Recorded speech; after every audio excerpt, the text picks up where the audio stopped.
que tout le travail qui aurait été fait depuis tout ce temps? Parce que les Sénégalais aiment le sensationnel, parce que les journalistes font rarement ces genres d'exercices. Souvent, ils sont beaucoup plus prompts à poser des questions sur des pseudo-scandales, parce que ça intéresse la presse, ça alarme les gens, ça vend beaucoup. Mais ils ne s'attardent pas sur des questions concrètes. Et c'est l'occasion d'ailleurs pour vous remercier de nous avoir fait cette occasion. Naturellement, beaucoup de choses ont été faites, beaucoup de choses ont été occultées par rapport à ce que nous faisons, parce que seulement des gens ont voulu créer des scandales et brouiller les pistes de communication donc, du product. Qu'est-ce qui explique aujourd'hui que l'OFNAC entende des agents du product?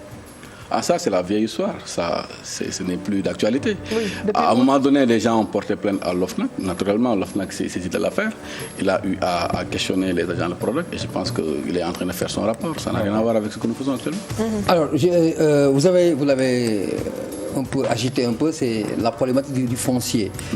Pour cultiver, il faut avoir une surface, donc cela vous renvoie au foncier. Ouais. Certains se sont découragés parce qu'il y a eu des contingences au niveau de ce foncier, justement. Qu'est-ce qui a été apporté comme facilitation pour les Sénégalais, les femmes et les jeunes, justement, à qui est destiné, pour qui ce projet est destiné? C'est la grande décision du chef de l'État qui a mis en place le product et qui a instruit l'ensemble des services de l'État à accompagner le product. Aujourd'hui, je peux vous dire que le product a à sa disposition près de 30 000 hectares de terres qui ont été délibérés au profit du programme de domaine agricole communautaire, des terres du domaine national qui ont été délibérées. On a eu des échanges avec les populations, ils se l'approprient déjà. La question de l'appropriation donc de ce que nous faisons se pose ici à Dakar, dans les plateaux de télévision. Mais vous partez à Keur Momar, vous partez à Keur Sambakan ou bien à CFA, c'est des paysans qui ont donné leur terre, ils croient au projet. Donc le problème là, Product est une solution par rapport à ce problème-là. Aujourd'hui, Product a à sa disposition près de 30 000 hectares de terre et qu'il va mettre à la disposition. Mais comment vous avez fait pour désamorcer certaines crises ou dans certaines zones? Il n'y a jamais eu de crise. Il s'agissait juste de venir et de parler aux villageois, aux populations, en faisant un focus, non pas sur les scandales qui n'existent que dans la tête de ce mais en faisant le focus sur les opportunités qu'offre le programme de domaine agricole communautaire. Et je peux vous dire que partout où on est parti, jusqu'à présent, vous n'entendez jamais des problèmes de terre. Aujourd'hui, à CFA, on est en train de produire là-bas, vous n'allez pas entendre des problèmes de terre là-bas. À Sangalkam, ça sera la même chose. À Itato, partout ailleurs, ça sera la même chose. L'idée seulement, c'est de faire comprendre le programme aux populations et eux, ils se l'approprient. Et quelle sera la prochaine étape après 5 ans? Il est bien de faire un bilan et de voir où est-ce que vous mènera le projet. On n'est pas dans la phase où on fait un bilan, mais on a constaté des choses. On a constaté effectivement qu'il y a eu beaucoup de retard sur les DAC de première génération, notamment les DAC qui ont été financés par les fameux 29 milliards. Aujourd'hui, on est en train de relancer. À CFA, par exemple, pour faire un peu le point sur les 29 milliards, sur les DAC de première génération, pour ne pas dire les 29 milliards. À CFA, on l'a réceptionné à 100%. Actuellement, on est en train de produire. L'idée, c'est de rentabiliser aujourd'hui le DAC pour permettre d'aménager l'espace qui reste par rapport aux 2000 hectares qui restent à CFA. À Keur Momar Sarr, c'était à l'arrêt depuis 2 ans. Par la grâce de Dieu, avec l'accompagnement de notre ministre, depuis qu'on est là, on a travaillé. Depuis le mois d'août, on a repris les travaux et Inch'Allah, les travaux continuent d'ailleurs. On est à 90 à 95% de taux de réalisation. Dans 3 mois ou 4 mois, on va réceptionner le DAC de Keur Momar Sarr. Lundi passé, on a lancé les travaux du DAC de Keur Sambakan, où on a fait la piste, on a fait la zone logistique. Et normalement, dans 8 mois, on devrait donc inaugurer le DAC.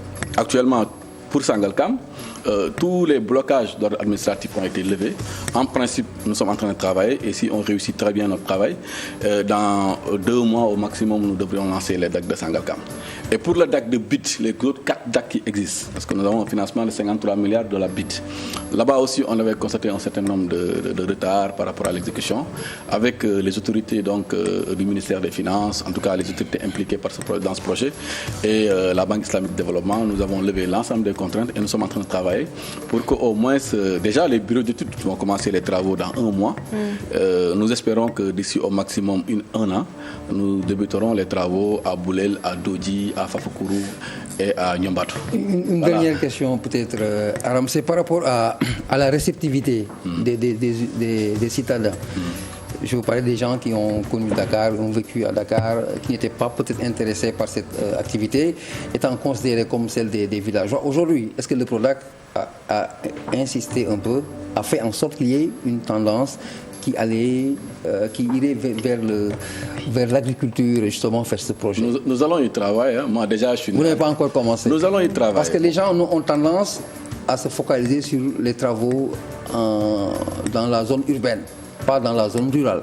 Pour eux, pour certains Sénégalais, l'agriculture, c'est du domaine des villageois. Oui. Et c'est une tendance qui doit être cassée aujourd'hui. Est-ce que le Sénégal est en train de vivre cette Déjà, rupture? le président de la République a donné une réponse concrète par rapport à cette problématique. Parce que le fait de décider de mettre un DAC dans la région de Dakar, à Sangalkam, c'est de dire aux jeunes Dakarois, les citadins en l'occurrence, travaillez, entraînez-vous à Sangalkam.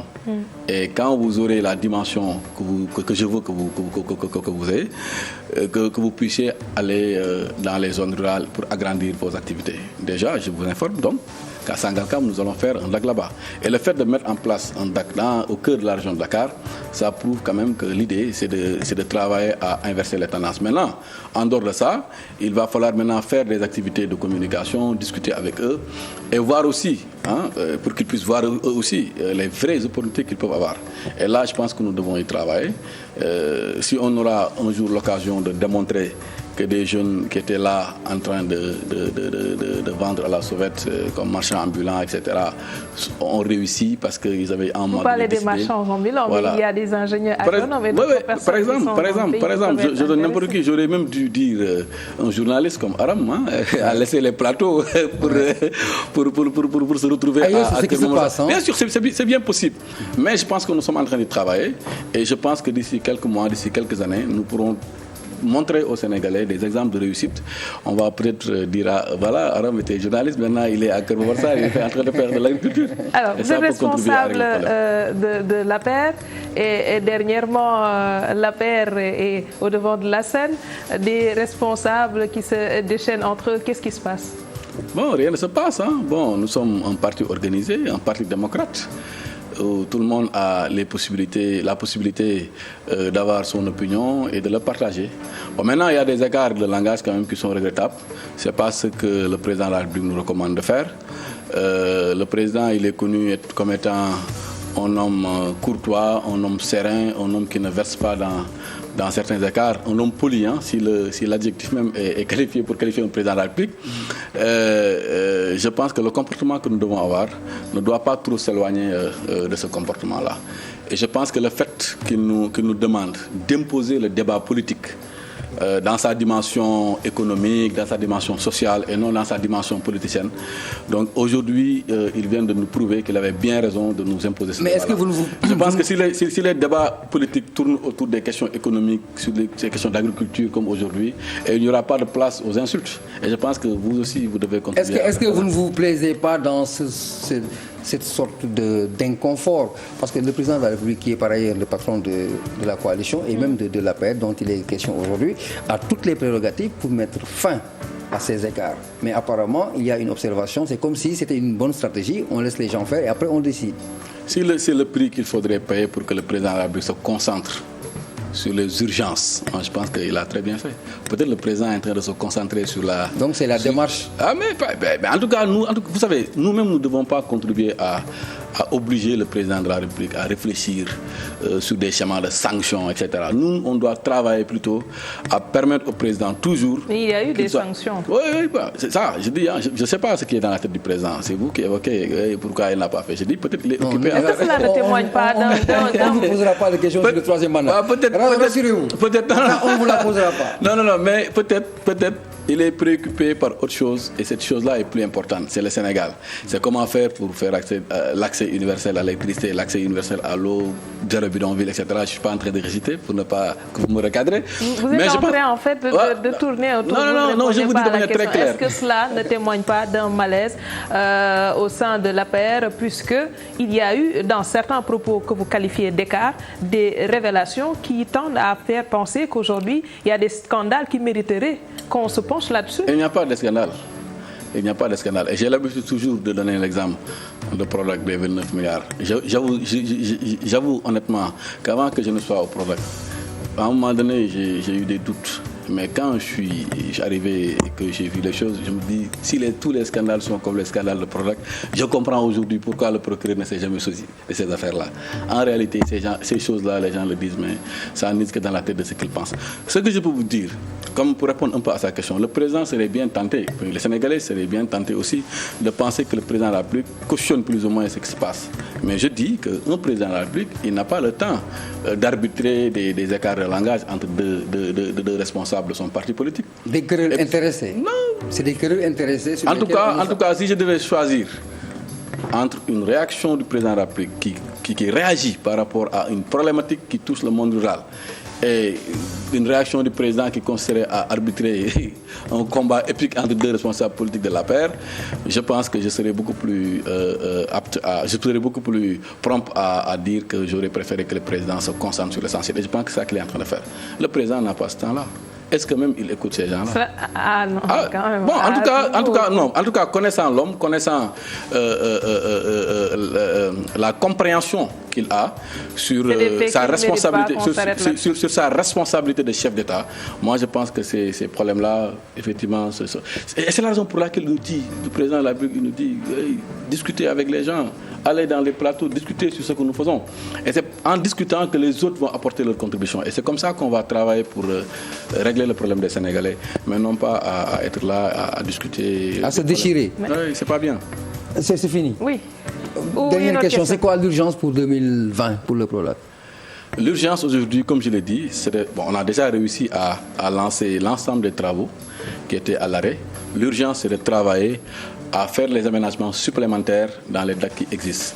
Parce que c'est bien beau de faire des centres d'incubation, mais pour créer de l'emploi, effectivement, il faut créer des unités autonomes d'exploitation pour permettre, après l'incubation, que le jeune puisse s'occuper dans une unité d'exploitation. Autrement, la même question, mais autrement. Où est-ce que vous avez failli et que vous avez compris que pour 2020, il faut rectifier les tirs? C'est quoi exactement, si cela existe bien sûr? Faire en sorte qu'il y ait 300 000 emplois. C'est le fait de constater qu'il y a eu des légèretés plus ou moins administratives dans le déploiement de la stratégie. Et ça, on l'a compris, le ministre l'a compris bien avant même que je sois nommé à la tête du Prodac. Et on a travaillé à relancer l'ensemble des chantiers qui étaient à l'arrêt. Ça, il faut l'accentuer, travailler à consommer l'ensemble du financement de 29 milliards qui était destiné aux DAC de première génération et pour les DAC de seconde génération aussi, travailler à faire les choses en mode fast-track. Le projet de la BID. Parfois, voilà. C'est low track. Hein. Non, c'est fast track avec nous. Merci beaucoup, Pape Malick Ndour, le coordinateur du Prodac. Juste rappeler cette information avant de boucler ce magazine. Le rappel à Dieu de l'ancien directeur général de la Sénélec, Seydina Kane, qui était alité depuis un certain nombre de temps. J'y arrive enfin. Il était ministre conseiller au niveau du président de la présidence de la République. Donc, par ma voix, le groupe Futur Média présente ses sincères condoléances à la famille éplorée. Nous vous donnons rendez-vous demain à la même heure. Merci à l'équipe technique et à vous qui nous suivez de partout. Inch'Allah, excellente soirée sur la TFM.